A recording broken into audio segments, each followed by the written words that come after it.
Students since और for करने के बाद अब हम रेडी हैं अपने परफेक्ट प्रोग्रेसिव टेंसेस को करने के लिए।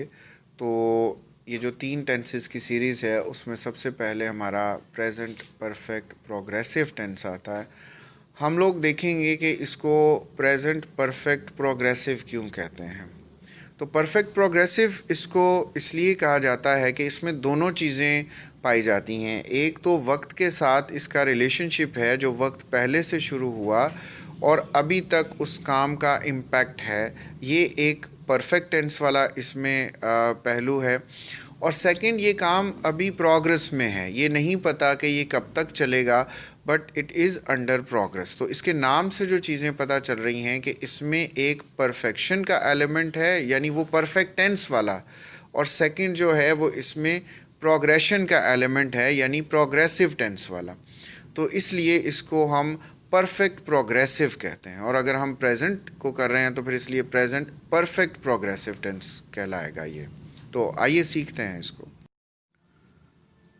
इसके स्ट्रक्चर में सबसे पहले सब्जेक्ट, उसके बाद हेल्पिंग वर्ब, फिर मेन वर्ब और ऑब्जेक्ट। यहाँ तक तो एक कन्वेंशनल स्ट्रक्चर ही है। उससे आगे थोड़ा सा देखेंगे आप तो हमें सिंस और फार को ऐड करना होगा, जो कि टाइम को मेंशन करने के लिए हेल्पफुल होंगे। हम उसके बाद टाइम को मेंशन कर सकते हैं। टाइम हमारा फिक्स्ड है या पीरियड ऑफ टाइम है या ड्यूरेशन जिसको कह सकते हैं आप। स्ट्रक्चर में सब्जेक्ट में हम देखेंगे कि यहाँ पे सिंगुलर सब्जेक्ट और प्लूरल सब्जेक्ट ये अलग अलग आएगा, और प्लूरल में आई भी इंक्लूड होगा, जो कि हम पिछली एक्सरसाइजेज में डिस्कस कर चुके हैं उसको।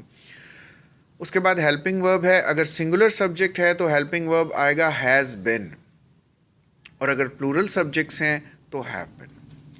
मेन वर्ब उसके साथ जो है वो फर्स्ट फॉर्म ऑफ वर्ब और प्लस आईएनजी, फिर हम ऑब्जेक्ट को लगाएंगे और सिंस और फार, और फिर उसके बाद टाइम।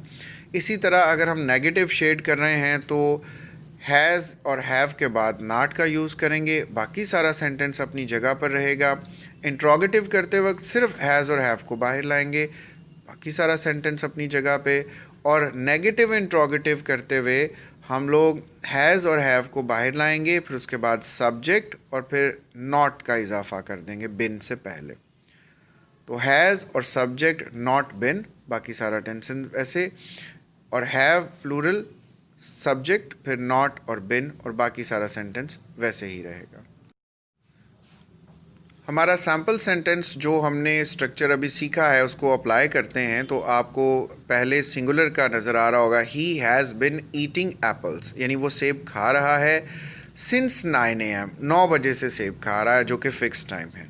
और अगर हम कहते हैं he has been eating apples for 30 minutes, यानी कि हमें नहीं पता कि कौन से 30 मिनट्स हैं, लेकिन वो 30 मिनट से खा रहा है। इसी तरह they have been eating apples since 9 AM, वो 9 बजे से सेब खा रहे हैं, और they have been eating apples for 30 minutes, ये तब्दीली हम कर सकते हैं। इसी तरह से नेगेटिव में ही has not been eating apples, इसी तरह has he been eating apples हमारा जो इंट्रोगेटिव सेंटेंस है, और नेगेटिव इंट्रोगेटिव में has he not been eating apples since 9 AM, या has he not been eating apples for 30 minutes. इस तरह से ये स्ट्रक्चर है सैम्पल सेंटेंस का, जिसको हमने अप्लाई कर दिया। और आप इसको अब प्रैक्टिस कर सकते हैं ताकि आपको इसके स्ट्रक्चर में कोई प्रॉब्लम ना आए। प्रैक्टिस इसका वाहिद सलूशन है। आपको इस एक्सरसाइज के बारे में, इस टेंस के बारे में कोई सवालात करने हो तो हमारे दिए गए नंबर्स पर हमसे रब्ता कर सकते हैं। आप इसको लाइक करें, इसको शेयर करें, ताकि लोगों के कॉन्सेप्ट्स जो हैं वो क्लियर हो जाएं। अगर आपको इसमें हेल्प मिली है तो ज़रूर दूसरों की हेल्प करें। Thank you.